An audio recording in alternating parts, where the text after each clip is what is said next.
మాజీ కేంద్ర మంత్రివర్యులు శ్రీ అశోక్ గజపతి రాజు గారిని రావాల్సిందిగా సగౌరవంగా ఆహ్వానిస్తున్నాం.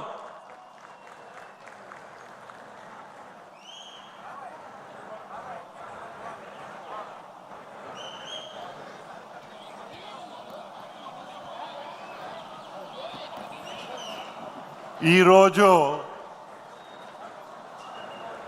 అన్నగారు 102వ జయంతి. అన్నగారు తరచుగా అనేవారు మన అందరితో, ఒక విధంగా చెప్పాలంటే బోధించేవారు. ఆయనకి స్ఫూర్తి ఇచ్చింది మహాత్మా గాంధీ, జాతిపిత మహాత్మా గాంధీ.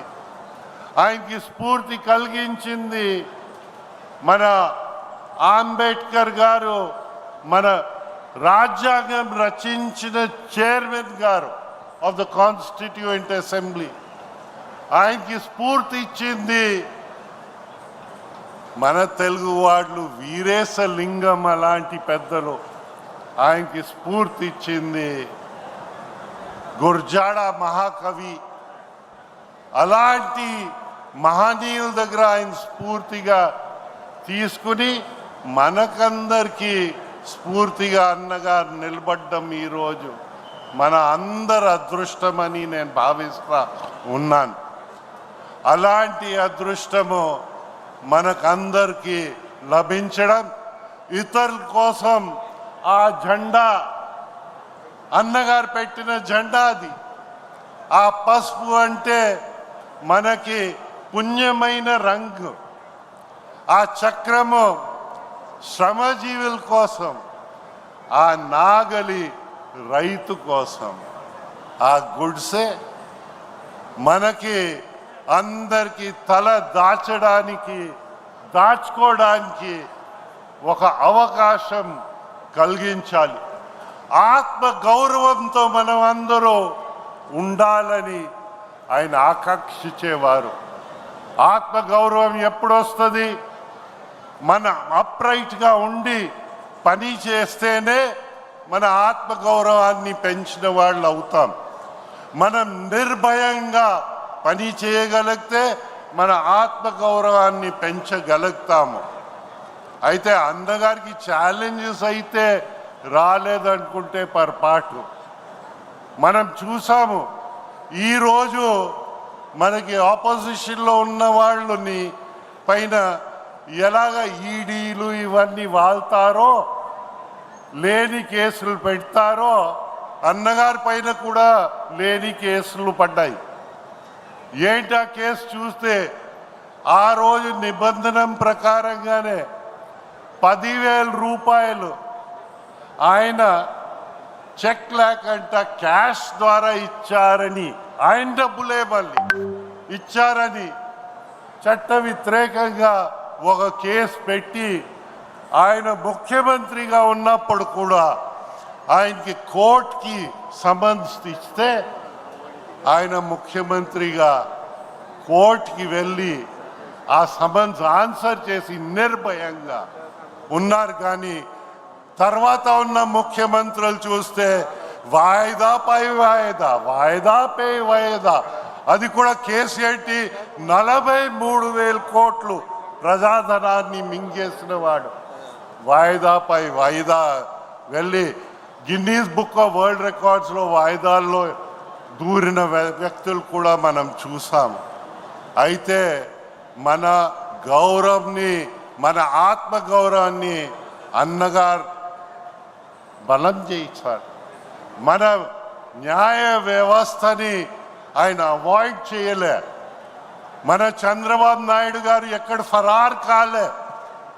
ఆయన్ని కేసు లేకుండా జైల్లో 52 రోజులు పెట్టినా లొంగలేదు. కోర్టుకి సిగ్గు విడిచి ప్రభుత్వం ఆనాడు ఓ పిటిషన్ వేశారు.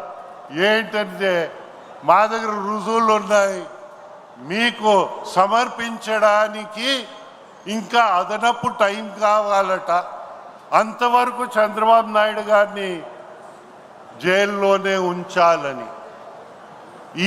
ఇలాంటి ప్రభుత్వాలు మనం చూడలేదు.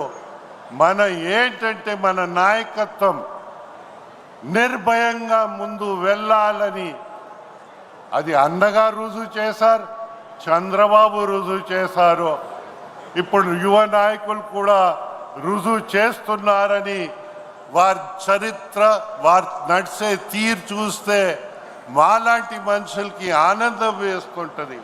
మేము చేసిన పని మేము వెళ్ళిపోయిన తర్వాత మా కుటుంబాలు మమ్మల్ని మర్చిపోయిన తర్వాత కూడా మేము చేసిన పని నిలబడుతుందని ఆ ధైర్యము ఆ నమ్మకము ఇలాంటి మహానాడుల ద్వారా 42 సంవత్సరాలు అన్న నందమూరి తారక రామారావు గారు మన పార్టీని స్థాపించిన తర్వాత కనిపిస్తున్నప్పుడు ఇంకా 100 సంవత్సరాలు ఇంకా పోయినా తెలుగు భాష తెలుగు సంస్కృతి ఈ భూమి పైన ప్రపంచంలో ఉన్నంతసేపు తెలుగుదేశానికి ఒక జీవితం ఉంటుంది, ఒక బలం ఉంటుంది, ఒక ఆదరణ ఉంటుంది.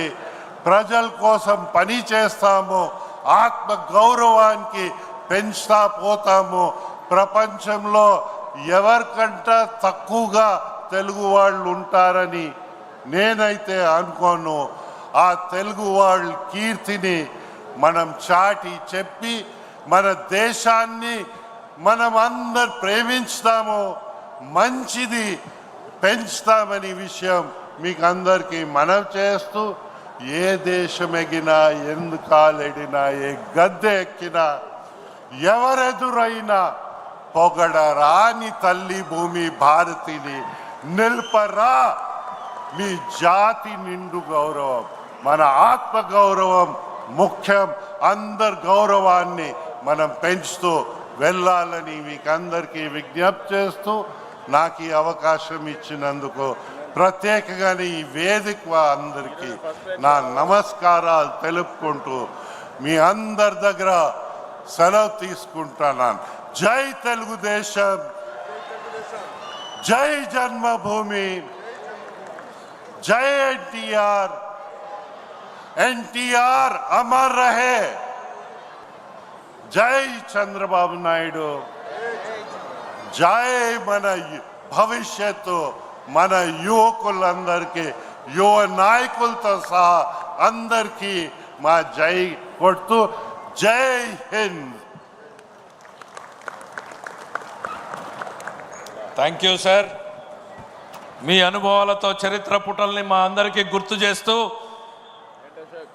వయసు పెరిగిన మీలో ఉత్సాహం ఏమాత్రం తగ్గలేదు అంటూ మాలో జోష్ నింపినటువంటి మీకు హృదయపూర్వకంగా ధన్యవాదాలు తెలియజేస్తూ తర్వాత వక్తగా ప్రస్తుత శాసనసభలో